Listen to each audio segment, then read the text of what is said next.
Ni ada lagi? Okey. Assalamualaikum, selamat pagi semua. Untuk aktiviti hari ni kita nak update sikit lah. Kita kutip hasil bagi tanaman keledek.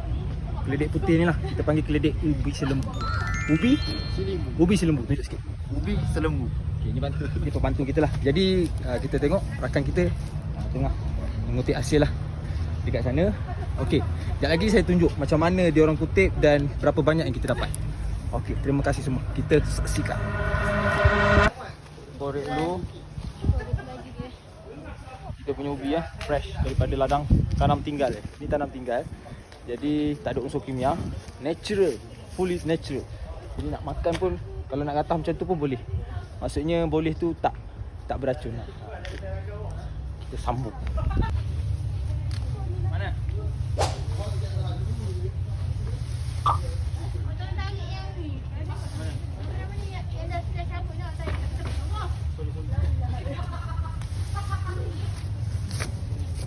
Tunjuk ke? Okey.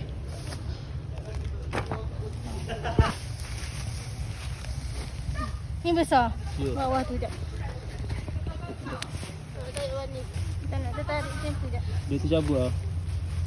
Dia keluar tunah baru lah. Lama sangat tak ni, tak apa. Ni lah. Tarik. Tak ada reset ke? Aduh. Okey. Wah, besar. Ui, besar ni besar. Ui, ni besar. Keledek fresh Pejabat Pertanian Cameron Highlands. Oh, patah-patah dah. Sekilo RM8 boleh Sekilo RM8. Sekilo RM8 lah. Kita pun bukannya tanam pakai liu. Kita tanam pakai usaha, tenaga. Okey. Jadi siapa nak dapatkan nanti saya promote lah. Ni. Okey. Ada lagi. Hasil yang gemuk gerempul. Alright. Jadi sekian saja perkongsian saya untuk aktiviti kebun hari ini di tapak COE Pejabat Pertanian Cameron Highlands.